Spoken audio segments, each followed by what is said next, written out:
Hello, my name is Larry Burkholder, Training Manager, Digger Specialties. We're going to be installing a veranda C70 railing section in this space. These posts are spaced exactly 6 foot, so we're going to be installing a 36-inch tall by 6 foot section. I have the kit open. This is your top rail, and I have them evenly spaced on this end, but you'll notice on the other end that the top rail is longer than the bottom rail. That is to accommodate the crossover look, which we will not be using in this application.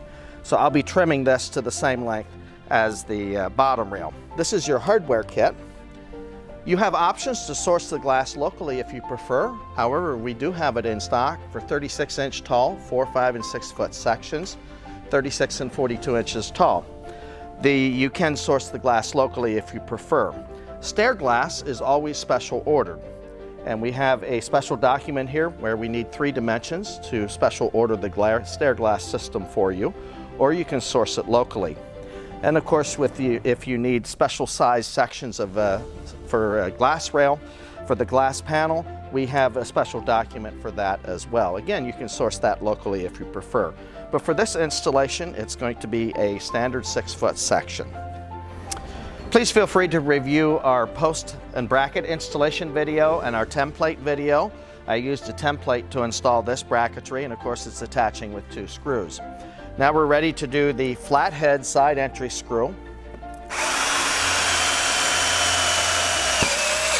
Repeat that on the back side and at the other end of the rail.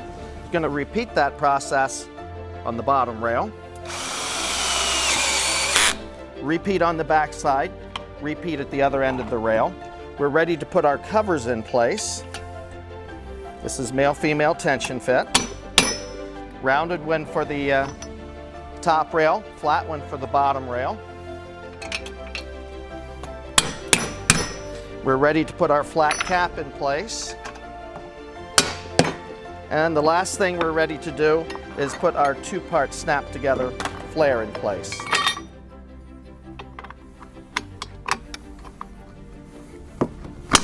Please feel free to review our other videos as well, which is going to show you how to disassemble the flare and how to use it in the field.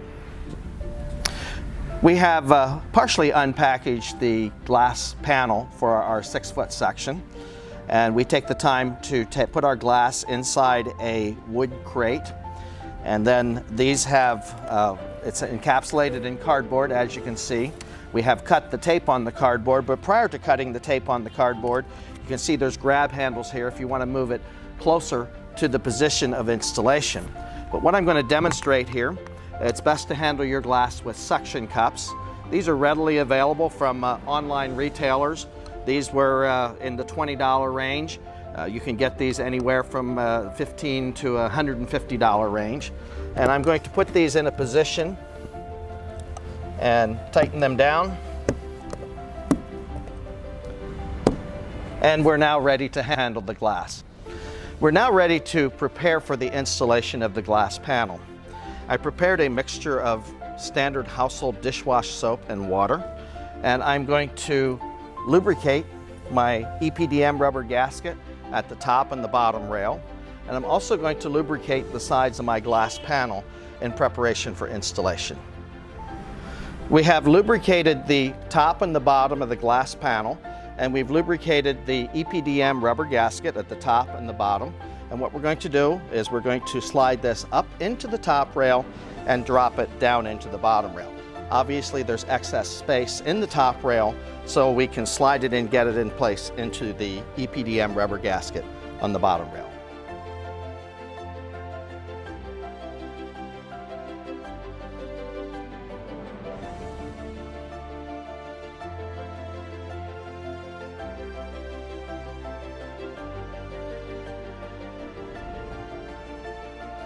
There's many installations where the aluminum extrusions are installed and the glass panels are installed days or may possibly even weeks after the aluminum's installed.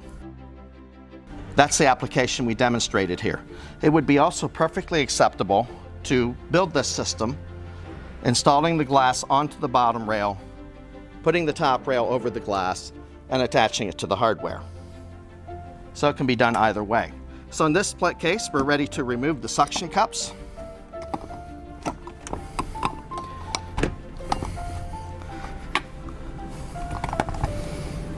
and we're ready to clean our section. Thank you for watching this Veranda C70 installation. Have a great day.